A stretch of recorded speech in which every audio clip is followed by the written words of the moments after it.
Hello friends, class 8 से अपने नया चैप्टर स्टार्ट करते हैं। चैप्टर है हमारा डाटा हैंडलिंग, चैप्टर नंबर 5। तो चलिए एक्सरसाइज 5.1 स्टार्ट करते हैं। अब सबसे पहला क्वेश्चन मैं अपनी बुक से पढ़ रहा हूँ, आप अपनी बुक से देखेंगे। For which of these would you have a histogram to show the data. अब पहले मैं आपको ये बता देता हूँ कि हिस्टोग्राम क्या होता है। हिस्टोग्राम एक तरह का पिक्टोरियल रिप्रेजेंटेशन है, ग्राफिकल रिप्रेजेंटेशन है, जिसमें डाटा को क्लास इंटरवल्स की फॉर्म में दिखाया जा सकता है। तो चेक कर लेते हैं, जो हमें चार अलग अलग क्वेश्चन दिए हैं, चार पार्ट दिए हैं, क्या इसको क्लास इंटरवल की फॉर्म में अलग किया जा सकता है? और अगर किया जा सकता है तो यस लिख देंगे, वरना नो लिख देंगे। तो चलिए पहला देखते हैं। The number of letters for different areas in a postman bag. अब पोस्टमैन बैग और नंबर ऑफ एरियाज, इसको क्लास इंटरवल में नहीं दिखाया जा सकता। तो सॉरी, पहले वाले पार्ट का हिस्टोग्राम नहीं बन सकता है। ठीक है, चलिए दूसरा देखते हैं। The height of competitors in an athletic meet. तो हाँ, बिल्कुल, एक एथलेटिक मीट में मैं क्लास इंटरवल बना सकता हूँ कि इतने से इतने एज वाले कितने बच्चे हैं। ठीक है, तो यस, तो यहाँ पर हिस्टोग्राम बन सकता है। थर्ड पार्ट देखिए। The number of cassette produce by 5 companies. अब 5 कंपनीज के द्वारा कितनी कैसेट खरीदी गई, किस रेंज में खरीदी गई। सॉरी, इसका इंटरवल नहीं बन सकता, तो यहाँ भी हिस्टोग्राम पॉसिबल नहीं है। फोर्थ पार्ट देखिए। The number of passengers boarding train from 7 AM to 7 PM at a station. सुबह 7 बजे से शाम को 7 बजे तक कितने लोग ट्रेन में चढ़ते हैं। हाँ बिल्कुल, इस बात को हम क्लास इंटरवल की फॉर्म में बना सकते हैं। तो हमारा आंसर रहा कि ए और सी cannot be divided into class intervals. Histogram cannot be used to represent the data. लेकिन जो पार्ट बी और डी है, जी हाँ, उसको क्लास इंटरवल में बांटा जा सकता है। तो histogram can be use to show the data. तो ये लीजिए, क्वेश्चन नंबर 1 फिनिश हुआ। बिल्कुल इजी ओरल क्वेश्चन ही था। चलिए क्वेश्चन नंबर 2 की तरफ बढ़ते हैं। चलिए क्वेश्चन नंबर 2 मैं करता हूँ। क्वेश्चन नंबर 2 है कि the shoppers who came to a departmental store are marked as M for man, W for women, B for boy and G for girl. The following list give the shopkeepers who came during the first hour in the morning. और ये मैंने इस तरह से list यहाँ पर denote करती, जैसे आप अपनी क्वेश्चन बुक में भी देख सकते हो। अब मुझे इसमें बनाना क्या, देखिए, make a frequency distribution table using tally marks. Okay, अब फ्रीक्वेंसी डिस्ट्रीब्यूशन टेबल कैसे बनता है पहले वो समझ लीजिए अच्छे से। ठीक है, अब आपको कॉलम बनाना है और इस कॉलम में क्या क्या लिखना है वो देखिए। सबसे पहले यहां लिखना है शॉपर्स। ठीक है, अब इस शॉपर्स के अंदर कौन कौन आएगा देखिए। पहले किसको दिया हुआ है हमें, मैन। ठीक है, फिर विमेन, फिर गर्ल और बॉय। ठीक है, ये कॉलम बना लीजिए इस तरह से। और फिर लिखिए यहाँ पर, देखिए टैली मार्क्स, ये क्या होता है मैं अभी बताऊंगा। ठीक है, और फिर आएगा यहाँ पर फ्रीक्वेंसी। अब इसको कैसे बनाते हैं वो देखते हैं। अब वन बाय वन ध्यान से देखिएगा। सबसे पहले यहाँ डब्ल्यू, तो डब्ल्यू पर एक डंडा लगा दीजिए। बिल्कुल मैं वन बाय वन करके दिखा रहा हूँ। फिर एक और डब्ल्यू, ये लीजिए, डब्ल्यू पर एक और डंडा।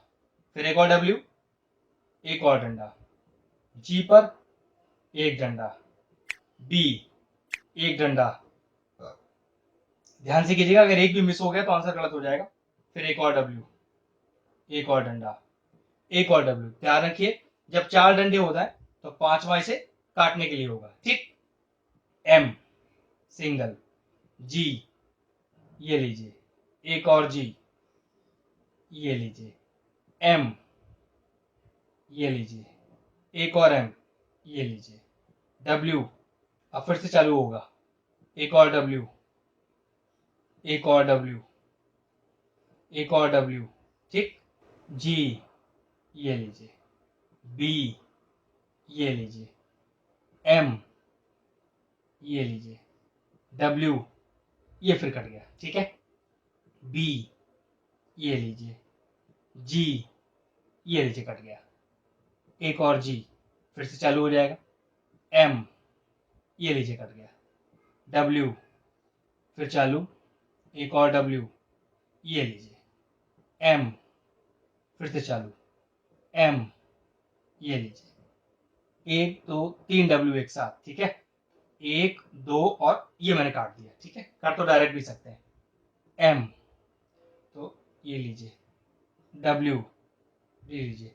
वन बाय वन करेंगे तो गलती होने के चांस कम है, लेकिन जब अभी करना सीख जाएंगे तो कर सकते हैं डायरेक्ट भी। बी ये लीजिए, डब्ल्यू ये लीजिए, जी ये लीजिए, एम ये लीजिए।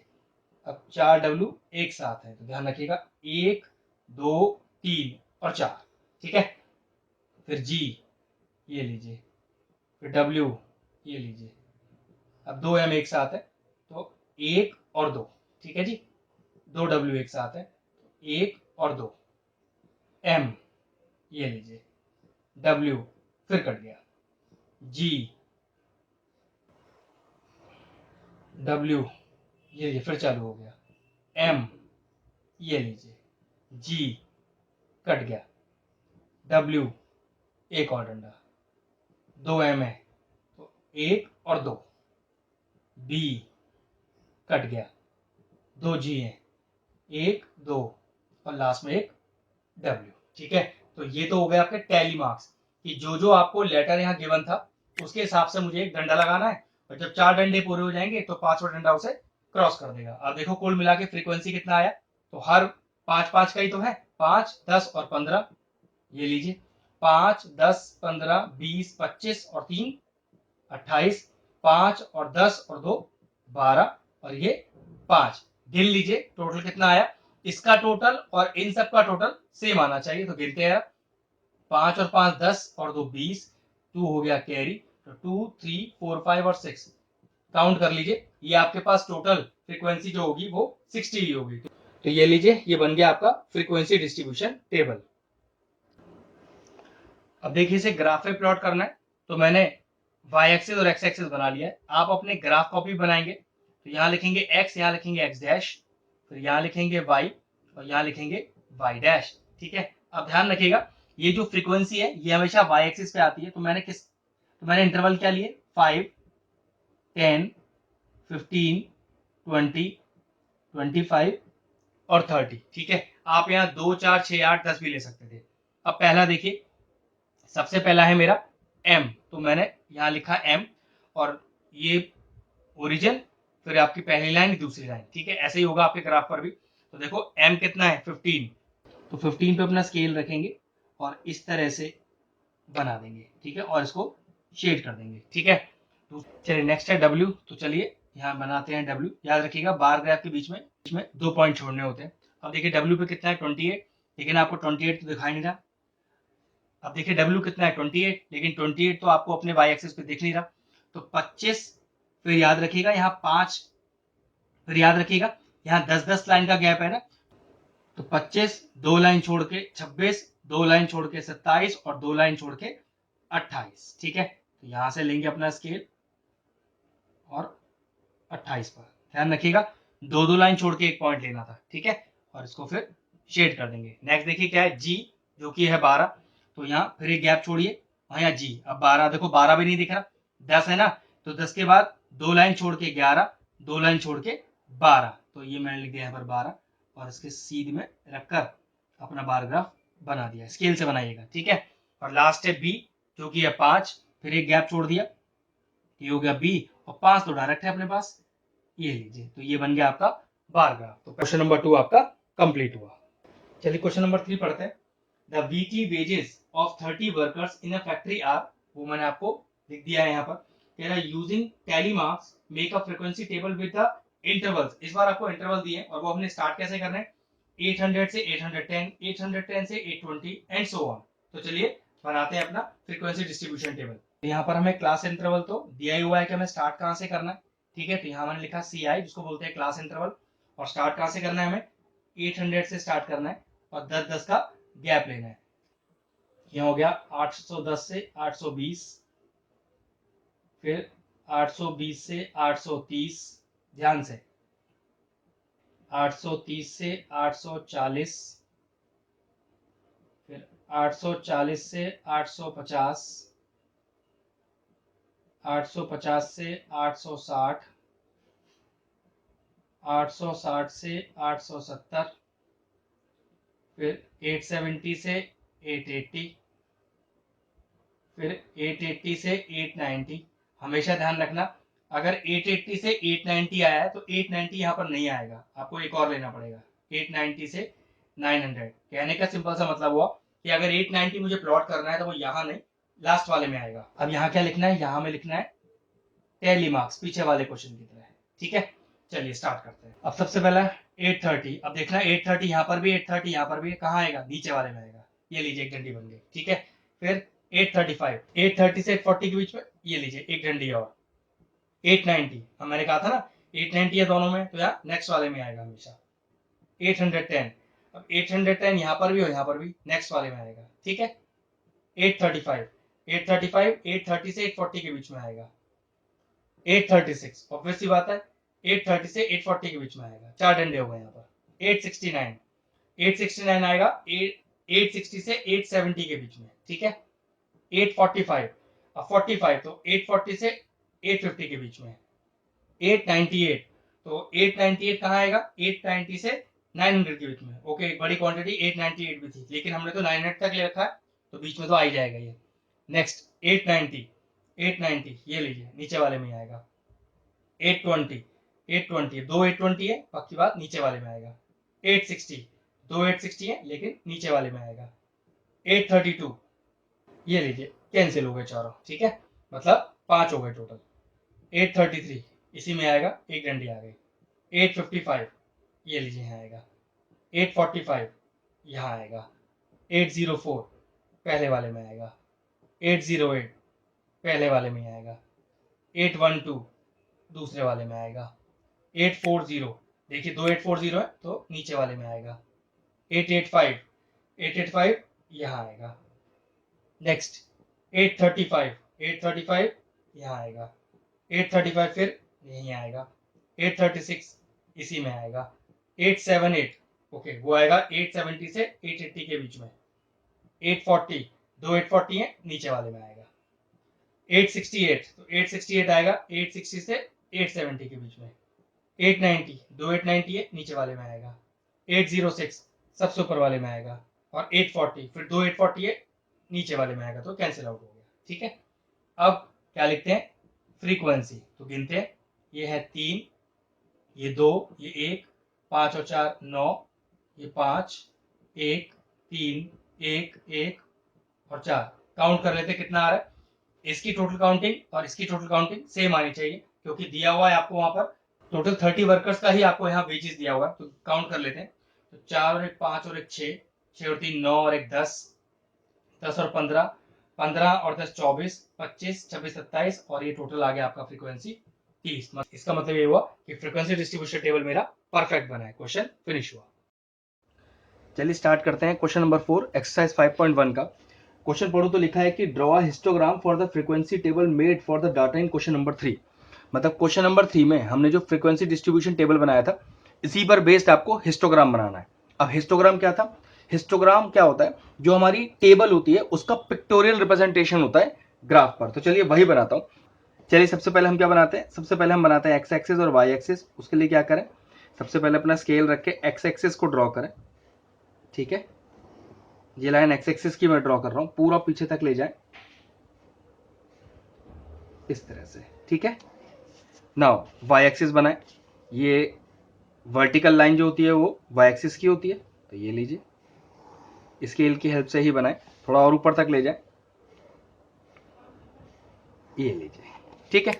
अब क्या करना है अपने को, यहां लिखना है x, ये हो गया x डैश, फिर ये हो गया आपका y और नीचे हो गया y डैश। अब ये जो पॉइंट होता है इसको बोलते हैं ओरिजिन, ठीक है। अब ये ध्यान रखिए कि ये जो हमने CI बनाया हुआ है क्लास इंटरवल, वो नीचे हमेशा हमारे एक्स एक्सिस पे आता है, और जो फ्रीक्वेंसी है वो हमेशा हमारे वाई एक्सिस पे आती है। जरा ये जो क्लास इंटरवल है ये तो हमारे हमेशा किस पे आएगा, एक्स एक्सिस पर ही आएगा ना। तो लिखने का तरीका देखो, तो देखो ये कैसे लिखते हैं, सबसे पहले 800, फिर नेक्स्ट लाइन में ही लिखेंगे 810, फिर नेक्स्ट लाइन में लिखेंगे 820, फिर लिखेंगे 830, फिर लिखेंगे 840, 850, 860, 870, 880, 890 और आखिरी 900। ध्यान रखिएगा गैप नहीं देना है, बिल्कुल कॉन्टिन्यूसली लिखते जाना है। अब चलिए फ्रीक्वेंसी बनाते हैं। तो जीरो तो ये है ही ना, 1 2 3 4 5 6 7 8 9 और 10। वैसे तो हमें सिर्फ मैक्सिमम 9 ही प्लॉट करना है, ठीक है। चलिए अब पहला क्लास इंटरवल देखिए, 800 से 810 फ्रीक्वेंसी है 3, तो 800 से 810 फ्रीक्वेंसी है 3, तो अपना स्केल ले, ध्यान रखिएगा 800 से स्टार्ट करना है, 3 तक जाना है, ये 3, फिर 810 पे भी वो 3 लाइन खींची और इसको इस तरह से स्केल की हेल्प से ज्वाइन किया। ध्यान रखिएगा स्केल यूज कीजिएगा, ठीक है, और इसको हल्का सा शेड कर दिया और उस पर वैल्यू लिख दिया 3। नेक्स्ट देखिए 810 से 820 पे 2 है फ्रीक्वेंसी, तो 810 पे तो लाइन खींची हुई ना, इसी लाइन को ज्वाइन करना है और 2 तक डालना है। जो हमारा हिस्टोग्राम होता है उसमें बार ग्राफ के बीच में गैप नहीं होता, ये समझ लीजिए। जो चिपके हुए कॉन्टिन्यूअस जो बार ग्राफ होते हैं उन्हें हिस्टोग्राम बोलते हैं। ये आपने शेड किया और यहां डाल दिया 2। अब 820 से 830 1, तो 820 पे तो ऑलरेडी एक लाइन है ना, बस 830 पे लाइन 1 पे जोड़नी है आपको। ये देखिए ये लिया 1 मैंने इधर और ये जोड़ा और कुछ इस तरह से, ये देखिए इस पे शेड कर दिया और 1 लिख दिया। फिर 830 से 840 9, तो 830 से 840 9, तो 9 तक लेके जाएंगे इसे, 830 पे रखा है मैंने और ये देखिए 9 तक, और फिर ऐसे ही 840 से लिए एक लाइन 9 तक, भाई बार तो पूरा करना है ना आपको, और ये देखिए इस पे फिर शेडिंग कर दीजिएगा हल्की सी और इसके ऊपर वैल्यू लिख दीजिएगा, ठीक है। नेक्स्ट देखिए 840 से 850 पे 5, 840 से 850 पे 5, ये लीजिए ये 5 तक आ गया और फिर ज्वाइन कर दीजिए इसे यहाँ पर स्केल से, हैंड टू हैंड शेड भी करते जाइएगा, ठीक है, और ऊपर इसकी वैल्यू भी लिख दीजिएगा 5। नाउ 850 से 861, तो 1 ही जाना है सिर्फ आपको इसके अंदर एक्स्ट्रा, ये लीजिए 1 तक आ गए और ग्राफ को पूरा किया, ये लीजिए 1 शेड कर दिया, ठीक है। नेक्स्ट देखिए 860 से 873, 860 से 873 तक जाना है अपने को, तो ये लीजिए 3 तक जाएंगे, ये लीजिए, ठीक है, ये भी कंप्लीट किया, ये लीजिए ये भरा इसका और 3 लिख दिया। फिर 870 से 881, 870 से 881, ये लीजिए ये पूरा हुआ, ये शेड किया और 1 लिख दिया। फिर 888 से 890 भी 1 ही है, चलिए इसको भी 1 ही बनाना है, तो ये लीजिए 1, और 890 से 904, 890 से 904, तो ये वैल्यू हमारी 4, ये लीजिए, तो ये लीजिए हमारा हिस्टोग्राम बिल्कुल तैयार है। हिस्टोग्राम तैयार है। जो क्वेश्चन नंबर 4 था हमारा, वो एक्चुअल में क्वेश्चन नंबर 3 में जो हमने फ्रीक्वेंसी डिस्ट्रीब्यूशन टेबल बनाया था उसी का हिस्टोग्राम बनाना है, तो वो तो बिल्कुल तैयार है। अब इसके ऊपर बेस कुछ क्वेश्चन है वो देख लेते हैं। पहला है कि which group has the maximum number of workers, तो देखो 9 वर्कर्स कहाँ है, कौन से ग्रुप में, 830 से 840 वाले में, वो तो यहां भी दिख रहा है 830 से 840 में 9 आपके मैक्सिमम वर्कर्स हैं। तो आपका जो पहला आंसर हुआ, क्वेश्चन था कि which group has the maximum number of workers, तो आप कहेंगे from 830 to 840 there are total 9 workers, ठीक है, विच इज मैक्सिमम, ठीक है।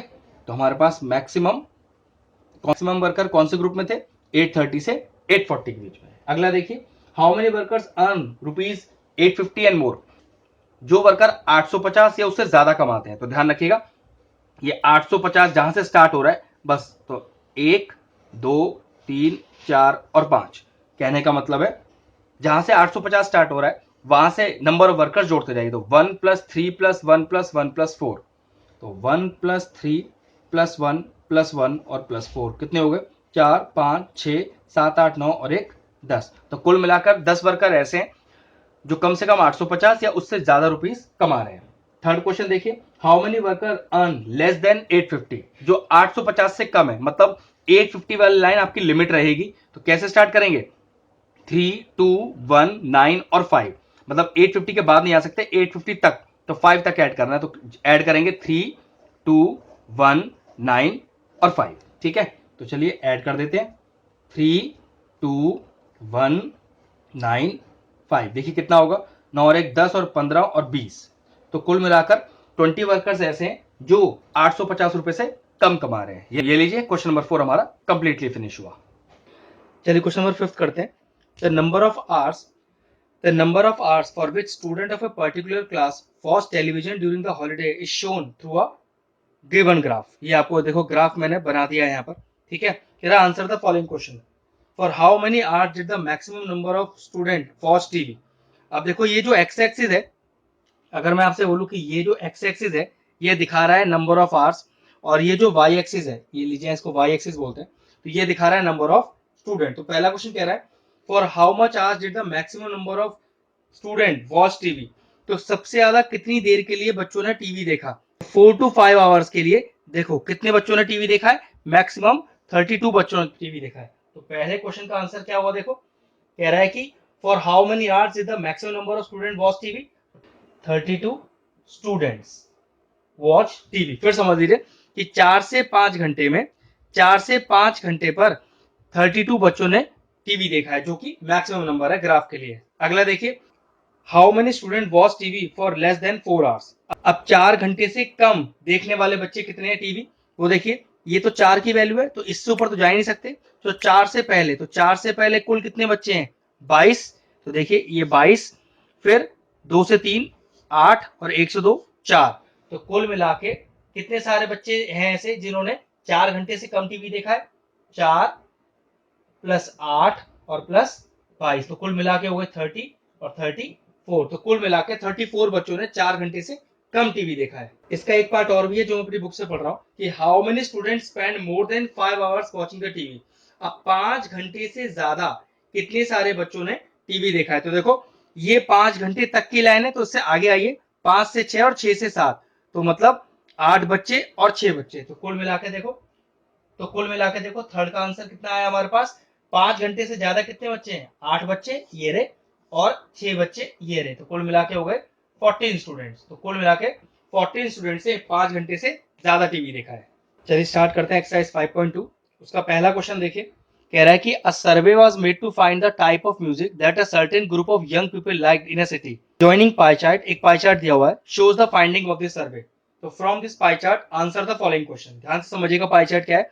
20% लोग सेमी क्लासिकल म्यूजिक पसंद करते हैं, 10% 10% लोग क्लासिकल म्यूजिक, 30% फोक म्यूजिक पसंद करते हैं, और 40% लोग लाइट म्यूजिक पसंद करते हैं। तो पहला क्वेश्चन है कि if 20 people like classical music how many young peoples were survey. तो बताइए कुल कितने लोगों का सर्वे किया गया। तो ऐसे क्वेश्चन को कैसे किया था देखिएगा।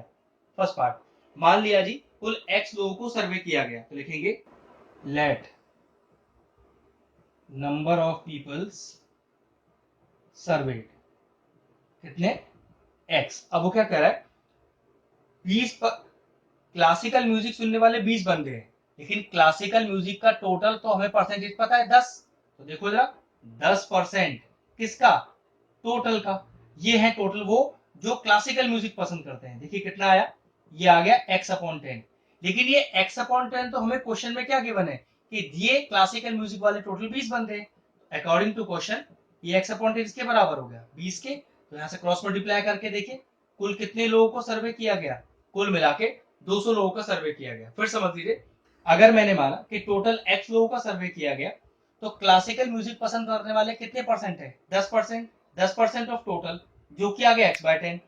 ये जो x/10 है जो टोटल क्लासिक म्यूजिक पसंद, क्वेश्चन में यही गिवन है कि वो 20 पीपल है, तो बस इस x/10 को 20 रख के टोटल बंदे आ गए कितने? तो टोटल 200 लोगों का सर्वे किया गया। अब सेकंड देखिए, which type of music is liked by maximum number of people. तो देखिए लाइट म्यूजिक 40% है ना, तो बस सेकंड का आंसर क्या आ गया कि light music is liked by maximum number of people. बस ठीक है, बात खत्म हुआ। क्योंकि विच टाइप मांगा है, तो यहाँ पर क्योंकि लाइट का 40% है, मैक्सिमम इसी को है, तो ये आंसर हो गया। चलिए थर्ड टाइप पे आते हैं इसके। If a cassette company were to make 1000 CDs how many of each type would they have. बस ये देखिए क्या कह रहा है कि अगर टोटल कैसेट कंपनी के पास 1000 सीडियां हैं, तो हर टाइप के लिए वो कितनी सीडी बनाएगा। तो ऑब्वियस सी बात है जितना उसका परसेंटेज दिया हुआ है। तो चलिए सबसे पहले देखते हैं सेमी क्लासिकल। सेमी क्लासिकल कितना दिया है? 20%। तो 20% ऑफ किसका? ऑब्वियसली बात है जो टोटल सीडीज है ऑफ 1000। तो कितना आगे देखिए, ये कुल मिलाकर 200 सीडी बनेगी किसकी? सेमी क्लासिकल म्यूजिक की। अब क्लासिकल म्यूजिक की बात करें, क्लासिकल 10% दिया है ना, ये देखिए क्लासिकल म्यूजिक 10%, तो 10% ऑफ 1000 जो सीडीज है उसको बनानी है। तो कुल मिला के वो क्लासिकल म्यूजिक की कितनी सीडी बनाएगा, वो 100 सीडी बनाएगा। नेक्स्ट फोक म्यूजिक की बात करें, फोक म्यूजिक का परसेंट दिया है आपको 30, तो 30% of total number of CDs कितना आ गया देखिए, कुल मिला के 300 सीडीज बनेंगी किसकी, फोक म्यूजिक की। और लास्ट लाइट म्यूजिक की बात करें तो सबसे ज्यादा यही पसंद किया गया 40%, तो 40% ऑफ टोटल 1000 सीडीज, तो कुल मिला के 400 सीडीज बनेंगे आपके लाइट म्यूजिक की। ये लीजिए क्वेश्चन फिनिश हो गया। चलिए क्वेश्चन नंबर 2 देखते हैं। क्वेश्चन नंबर 2 कह रहा है a group of 360 people were asked to vote for their favourite season from the 3 season rainy winter and summer, जिसका उन्होंने एक चार्ट बना के दिया है साइड में। विच season got the most votes, तो देखिए नंबर ऑफ वोट्स 150 किसको मिले, विंटर सीजन को, तो पहला आंसर कितना हो गया, विच season got the most votes, तो आंसर हो गया winter season got maximum number of vote, that is 150। Second क्या कह रहा है, find the central angle of each sector. अब देखिए सारे अब देखिए सेंट्रल एंगल कैसे निकलेगा। अब अगर समर की बात करें तो तरीका होता है निकालने का, फॉर्मूला है प्रॉपर है क्या, पहले number of votes upon total कितने पीपल है, ध्यान रखिएगा, इनटू 360, ठीक है, ये पूरा पूरा कट गया, तो कुल मिला के यहाँ सेंट्रल एंगल कितना आ गया समर के लिए 90 डिग्री। अगर रेनी की बात करें तो देखिएगा सबसे पहले number of votes 120 upon total number of people into 360, ये फिर कट गया, तो कुल मिला के कितना सेंट्रल एंगल आ गया 120 डिग्री। और अगर विंटर की बात करें तो विंटर का भी बिल्कुल वही तरीका, पहले number of votes upon total number of people 360 into 360। ये वाला 360 क्या है, ये एक्चुअल में टोटल ये जो एंगल होता है ये 360 ही होता है ना, इसलिए 360 से मल्टीप्लाई करते हैं और अपना सेंट्रल एंगल निकाल लेते हैं, ये कैंसिल आउट हो गया और इसका कितना सेंट्रल एंगल है, इसका आ गया 150 डिग्री। तो ये लीजिए ये क्वेश्चन भी हो गया। चलिए थर्ड पार्ट करते हैं। थर्ड पार्ट में एक पाई चार्ट बनाना है, जो हमने क्वेश्चन नंबर 2 में हमने सेंट्रल एंगल निकाले थे, बस उसी को यूज करेंगे। तो मैंने सेंट्रल एंगल यहाँ फिर से लिख दिया, समर के लिए 90%, रेनी के लिए 120 और विंटर के लिए 150। अब देखिए पाई चार्ट कैसे बनेगा, उसके लिए पहले आपको एक सर्कल ड्रॉ करना है। तो ये देखिए जैसे मैं सर्कल ड्रॉ कर रहा हूँ आप भी वैसे ही कीजिएगा, ठीक है। पेंसिल यूज करना है, अपना कंपास लगाइए, इस तरह से आप अपना सर्कल ड्रॉ कर लीजिए, ठीक है। अब क्या करना है समझिए ध्यान से, यहां पर ओरिजिन लिखिए, ठीक है, और स्केल लीजिए अपना, स्केल से एक सीधी लाइन डाल लीजिए, ये इस तरह से, ठीक, इस तरह से। अब सबसे पहले सेंटर एंगल 90 डिग्री का है, तो आप अपना डी लीजिए, ये लीजिए, ठीक है, और इस पे यहां पर रखकर बीच में 90 डिग्री ये लीजिए। अब देखिए यहां पर इसको जोड़ देंगे स्केल की हेल्प से। अब ये 90 डिग्री हो गया ना, और 90 डिग्री क्या है हमारा समर, शेड कर दीजिए और उस पर क्या लिख दीजिए समर। अब ध्यान रखिएगा ये आपकी बेस लाइन है और रेनी बनाना है 120 डिग्री, तो याद रखिएगा ये लाइन इस लाइन से कोइंसाइड करनी चाहिए, ठीक है, जैसे आप अपने प्रोडक्टर को यूज करते हो। और कितना डिग्री चाहिए 120, यहां से स्टार्ट कीजिए और देखिए ये रहा 120 आपका, ठीक है। जैसे आपने सिंपल अपना प्रोडक्टर यूज किया है वैसे ही यूज करना है, बस बेस लाइन ये हो जाएगी। अब यहां क्या लिख दूंगा मैं 120 डिग्री, इसको शेड कर दूंगा और ये क्या हो जाएगा रेनी। अब पक्की बात है तीसरा बचा पार्ट ये अपने आप ही आपका 150 डिग्री हो जाएगा, चाहो तो आप अपने प्रोडक्टर से चेक कर सकते हो, ठीक है, ये 150 डिग्री अपने आप बन जाएगा, टोटल 3 है ना, 2 तो आप बना चुके, तो तीसरा वही बचा रिमेनिंग एंगल होगा जो बचा है आपका। तो यहाँ क्या लिख दीजिए विंटर, तो ये लीजिए आपका पाई चार्ट तैयार हो गया। चलिए क्वेश्चन नंबर 3 में हमें एक टेबल दिया हुआ है और हमें इसका पाई चार्ट बनाना है, बहुत आसान है, जैसे पीछे हमने बनाया। तो सबसे पहले क्या करें, सबसे पहले इनके सेंट्रल एंगल निकालते हैं, ठीक है, पहले ब्लू के लिए निकालते हैं। अब तरीका क्या होता है, number of people upon total और इंटू 360, याद रखिएगा number of people upon total into number of people upon total into 360। तो देखिए कितना आ गया, ये 10 टाइम्स जाएगा और आपका सेंट्रल एंगल आ गया 180 डिग्री का। नेक्स्ट देखिए green, number of people 9 upon total 36 और इंटू 360, ठीक है, ये फिर पूरा कैंसिल आउट हो गया 10 टाइम्स और सेंट्रल एंगल आया 90 डिग्री। चलिए रेड के लिए चेक करते हैं ऐसे ही, number of people upon total into 360, फिर ये गया 10 टाइम्स, ये कितना आ गया सेंट्रल एंगल 60 डिग्री का। और लास्ट में येलो का देखो सेंट्रल एंगल क्या आएगा, number of people upon total और इंटू 360, फिर 10 टाइम्स आ गया और ये आ गया आपका 30 डिग्री। तो चारों सेंट्रल एंगल अपने पास है। बनाने का बिल्कुल वही तरीका है जैसे हमने पीछे वाले क्वेश्चन बनाया था, पहले एक सर्कल ड्रॉ कीजिए, ठीक है, कितने भी रेडियस का वो आपकी चॉइस है, एक थोड़ा सा बड़ा सा बनाना जिससे एकदम क्लैरिटी आए आपके पाई चार्ट में। फिर मैंने आपसे बोला था इसको मानिए ओरिजिन और एक सीधी लाइन डाल लीजिए, ठीक है, हमेशा इस तरह से, ठीक। ये आपका ओरिजिन था। अब क्या कह रहा है, ब्लू के लिए सेंट्रल एंगल 180 है, तो 180 क्या होगा भाई, अपना अपना प्रोटेक्टर रखिए यहाँ पर और देखिए 180 कहाँ होता है, ये पूरा 180 ही होता है इधर। तो ये लीजिए आपका ये पूरा का पूरा जो आधा सर्कल है ये पूरा क्या हो गया, ये ब्लू के लिए पहले से ही फिक्स हो गया। और यहाँ पर एंगल डाल दीजिएगा 180 डिग्री और यहाँ लिख दीजिएगा ब्लू, ठीक है। अब ध्यान रखिएगा ये आपकी बेस लाइन है और ग्रीन के लिए आपको फिर से बनाना है, तो बेस लाइन पर अपना रखा डी आपने, ठीक है, और कितना लेना है 90 डिग्री। तो ये देखिए यहां से लेंगे 90 डिग्री, ये लीजिए 90 डिग्री आ गया, यहां लिखेंगे 90 डिग्री और इसको शेड कर देंगे और लिख देंगे यहां पर ग्रीन। अब ये आपकी बेस लाइन होगी और रेड के लिए सेंट्रल एंगल आपका है 60। तो देखिए ये आपका डी प्रोटेक्टर को आपने रखा और यहां से स्टार्ट करेंगे 60 डिग्री, ये लीजिए, ये 60 डिग्री तैयार है आपका, बस स्केल से ज्वाइन ही करना है। ये लीजिए कर दिया 60 डिग्री, शेड कीजिए यहां पर और क्या लिख दीजिए रेड। आखिरी बनाने की जरूरत नहीं है क्योंकि वो ऑलरेडी बना बनाया होगा। 30 डिग्री शेड कर दीजिए और क्या लिख दीजिए यहां पर येलो। तो ये लीजिए आपका पाई चार्ट तैयार है क्वेश्चन नंबर 3 का। चलिए क्वेश्चन नंबर 4 पढ़ते हैं। कह रहा है that joining pie chart gives the marks scored in an examination by student in Hindi, English, mathematics, social science and the science.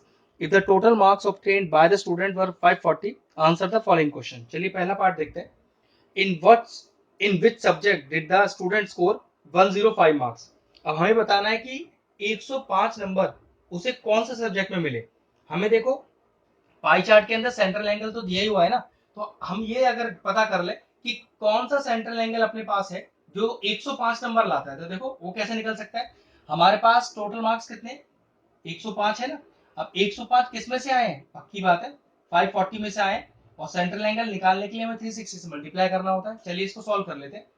तो ये हमारे पास हो गया 6 6 36 और 0, 6 9 54 और 0, एक 0 से 0 भी चला गया। फिर इसको काटते हैं तो 3 3 9, 3 3 9, 3 5 50, फिर चला गया 3 2 6। तो जिसका 70 डिग्री आ रहा है सेंट्रल एंगल, बस उसी में आपको 105 नंबर आए हैं। तो चेक करो, तो हिंदी का सेंट्रल एंगल आपका 70 डिग्री है, तो देयरफॉर 105 नंबर कौन सब्जेक्ट में आए हैं, आपको आए हैं हिंदी में। सेकंड क्वेश्चन देखो, how many more marks were obtained by the student in maths than in Hindi. तो क्या करें, पहले मैथ्स के मार्क्स निकाल लेते हैं, फिर हिंदी के मार्क्स निकाल लेते हैं और फिर बाद में माइनस कर देंगे, ठीक है। चलिए स्टार्ट करते हैं अपना सेकंड पार्ट। तो सबसे पहले मैथ्स में कितने मार्क्स आए, तो कैसे निकालेंगे, टोटल मार्क्स किसमें, इन मैथ्स। कैसे निकालू, तो मैथ्स का सेंट्रल एंगल देखो कितना है, तो 90 अपॉन टोटल सेंट्रल एंगल कितना है 360 और मार्क्स कितने निकालने हैं 540 में से। ध्यान रखना 360 मल्टीप्लाई नहीं होगा क्योंकि आप सेंट्रल एंगल निकाल नहीं रहे हो, सेंट्रल एंगल को यूज कर रहे हो, आपको मार्क्स निकालने हैं। 540 में से ये जो 90 डिग्री दिया हुआ है मैथमेटिक्स में, कुल कितने मार्क्स है बस वो निकालना है। तो देखो कितना आएगा, 0 से 0 चला गया, तो ये हो गया आपका 6 6 36, 6 9 54 और 3 2 6, 3 3 9, ऐसे यहाँ पर आ गया 45। तो कुल मिला के मार्क्स आए 3 5 15 और 1 3 4 12 और 1 13। तो कुल मिला के मैथ्स के अंदर मार्क्स आए 135। ऐसे निकाल लेता हूँ मार्क्स कोड इन, हमें किससे कंपेयर करना है, हिंदी से। चलिए हिंदी में टोटल कितने मार्क्स आए, तो हिंदी का सेंट्रल एंगल देखिए कितना है 70 अपॉन 360 टोटल सेंट्रल एंगल और 540 में से कितने मार्क्स हैं, तो 0 से 0 गया, फिर वही 6 6 36, 6 9 54 और 0, फिर 3 2 6 और 3 3 9 0 और ये आ गया 15। तो यहाँ पर मल्टीप्लाई कर लेते हैं 7 5 35 और 3 7 और 3 10। तो हिंदी में टोटल मार्क्स आए 105, मैथ्स में 135। तो ऑब्वियसली बात है मैथ्स में कितने मार्क्स ज्यादा हैं, देखिए क्वेश्चन क्या कह रहा है, how many more marks are obtain. तो क्या करें 135 में से 105 माइनस कर दें, तो कुल मिला के मैथ्स के अंदर 30 मार्क्स ज्यादा आए। चलिए थर्ड पार्ट देखते हैं। कह रहा है कि examine whether the sum of marks of social science and maths. Okay, तो सोशल साइंस और मैथ्स के जो मार्क्स है वो क्या ज्यादा आ रहे हैं, किसके मार्क्स से, साइंस प्लस हिंदी के मार्क्स है, ठीक है। चेक करते हैं, तो उसके लिए क्या करें, दोनों के सेंट्रल एंगल जोड़ देते हैं। तो देखो है सोशल साइंस का सेंट्रल एंगल कितना है 65 और मैथ्स का सेंट्रल एंगल कितना है 90, जोड़ दीजिए तो कितना आ गया 5 और ये आ गया 155 डिग्री आ गया। अब चेक कर लेते हैं साइंस और हिंदी का सेंट्रल एंगल कितना आ रहा है। साइंस का सेंट्रल एंगल है हमारे पास 80, ठीक है, और हिंदी का है 70। ये कितना आ गया हमारे पास 150। तो पक्की बात है 150 डिग्री ज्यादा है, क्योंकि जिसका सेंट्रल एंगल बड़ा होगा उसी के मार्क्स ज्यादा होंगे। तो चलिए क्वेश्चन नंबर 5 मैंने लिख दिया है। पाई चार्ट ही बनाना है इस बार भी, हमें यहाँ पर टेबल दिया हुआ है। तो सबसे पहले क्या करें, सेंट्रल एंगल निकालते हैं। तो पहले हिंदी के लिए निकालते हैं।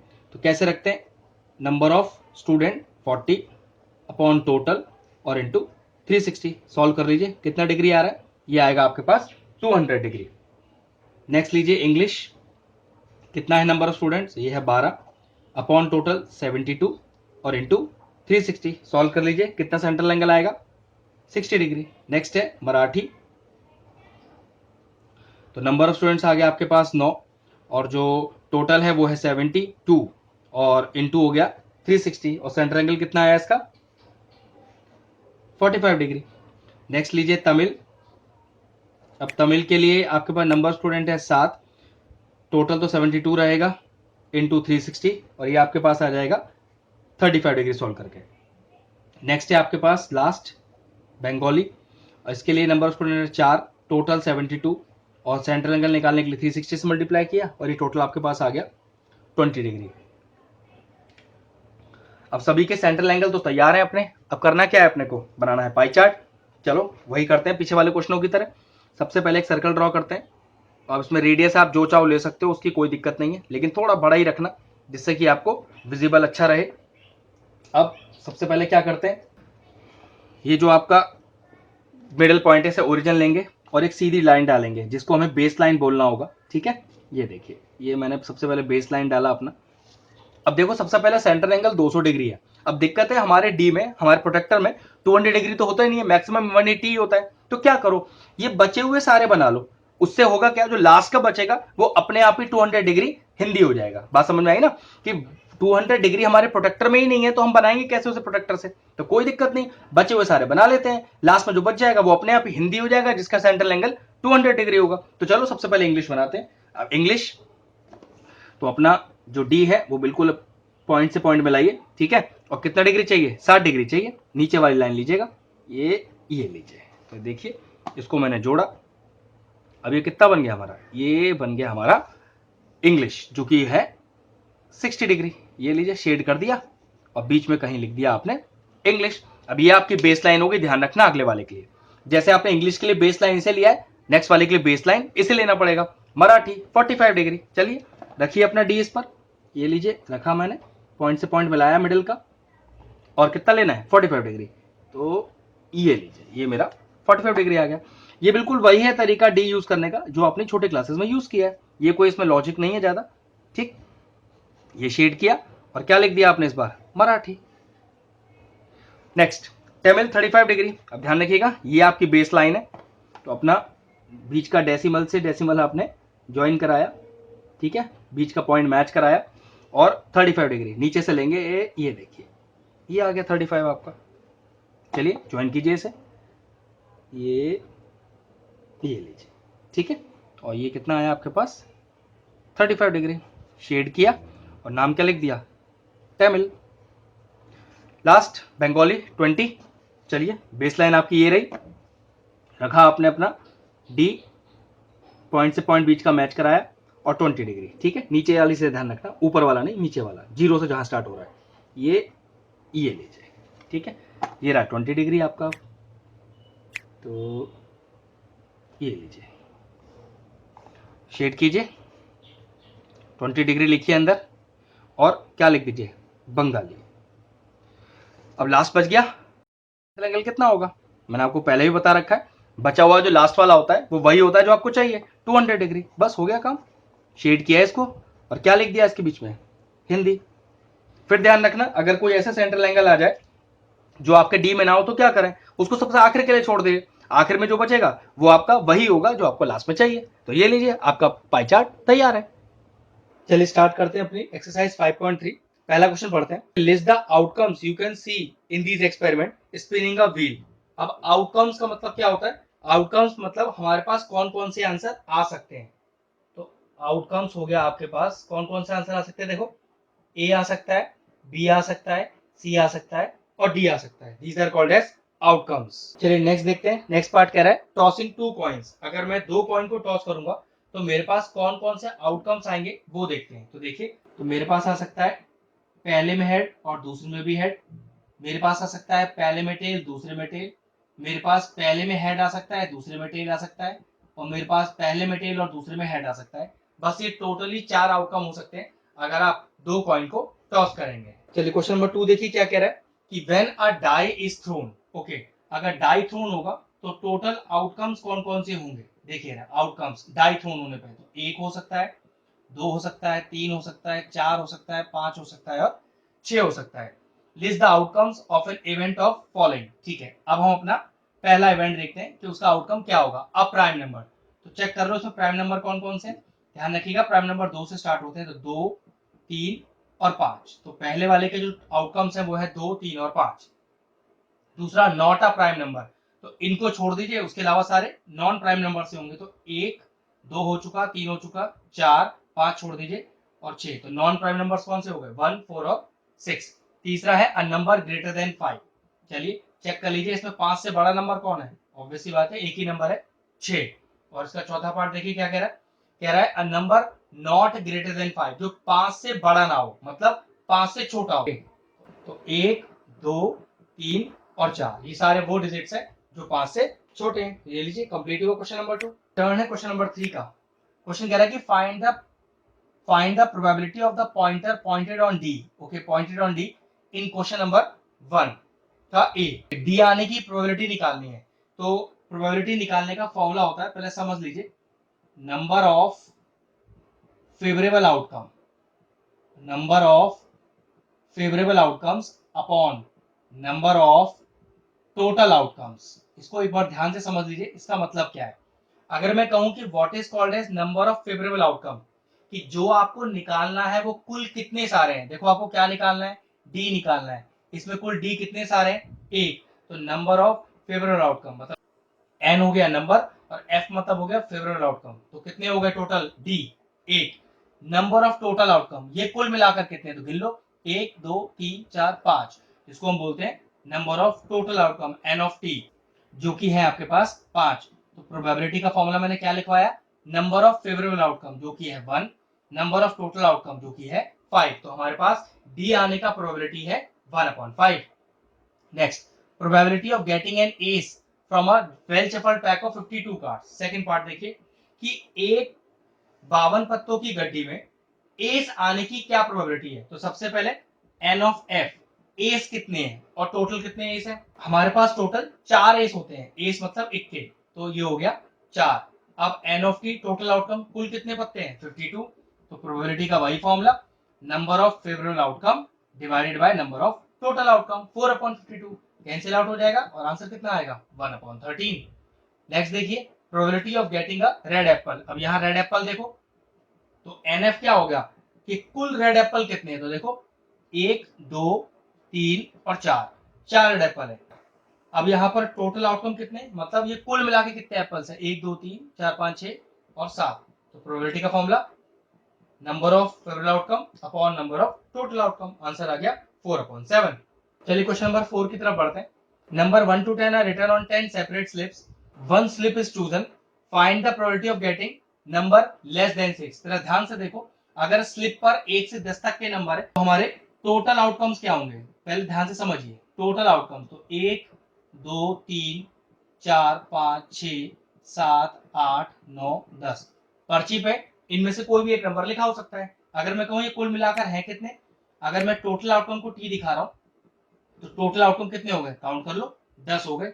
अब फेवरेबल आउटकम, फेवरेबल आउटकम मतलब जो हमें एक्चुअल में निकालना है, कह रहा है find the probability of getting a number 6। अब देखना है 6 कितने सारे हैं, एक ही तो 6 है। तो कुल मिला के फेवरेबल आउटकम कितने हो गए, 1 हो गए। प्रोबेबिलिटी का फॉर्मूला क्या बताया था मैंने, number of favourable outcome divided by number of total outcome, तो आंसर हो गया 1/10। अगला देखिए, getting a number less than 6। तो देखिए पहले फेवरेबल आउटकम निकालते हैं, लेस देन 6। तो 1, 2, 3, 4 और 5, 6 से छोटे चाहिए ना। अभी कुल कितने हैं गिनो, तो कुल मिलाकर हैं 5। प्रोबेबिलिटी का फॉर्मूला वही, एनएफ मतलब number of favourable outcome upon number of total outcome, वो कितने हैं हमारे पास 10, तो 5/10। कट के कितना आ गया 1/2। Next getting a number greater than से, तो फिर चेंज हो गया फेवरेट आउटकम 7, 8, 9 और 10, क्योंकि आपको 6 से बड़े चाहिए। तो ये कुल मिलाकर है कितने, लो 4 है। टोटल आउटकम तो अभी भी 10 है। प्रोबेबिलिटी का फॉर्मूला क्या हो गया, number of favourite outcome upon number of total outcome, cancel out हो जाएगा। आंसर कितना आएगा 2/5। अब देखिए फोर्थ पार्ट, देखिए क्या कह रहा है, getting a one digit number. तो देखो जरा वन डिजिट नंबर कौन कौन है, पहले लिख लो, 1, 2, 3, 4, 5, 6, 7, 8 और 9, ये सारे वन डिजिट है। अब ये कुल मिलाकर है कितने, तो पक्की बात 9 ही है। टोटल आउटकम तो 10 है। प्रोबेबिलिटी का formula total number of favourable outcome upon total number of outcomes, तो आंसर कितना आ गया 9/10। ये लीजिए क्वेश्चन फिनिश हुआ। तो चलिए बढ़ते हैं क्वेश्चन नंबर 5 की तरफ। If you have a spinning wheel with 3 green sectors, okay, 3 green sectors, 1 blue sector, 1 blue sector and 1 red sector, ठीक है। तो टोटल मिला के ये आपका हो गया आउटकम, और ये कुल आउटकम्स कितने हो गए वो गिने थे, 3 और 1 4 और 1 5, तो कुल मिला के 5 आउटकम हो गए आपके पास। तो पहला हमें प्रोबेबिलिटी निकालना है कि what is the probability of getting a green sector. तो what is your number of favourite outcome, कितने हैं ग्रीन सेक्टर 3, और नंबर ऑफ टोटल आउटकम वो है आपके पास 5। प्रोबेबिलिटी हो गई 3/5, मतलब number of favourite outcome divided by number of total outcome, ये लिखे 3/5। अगला देखिए क्या निकालना है, what is the probability of getting a non blue sector.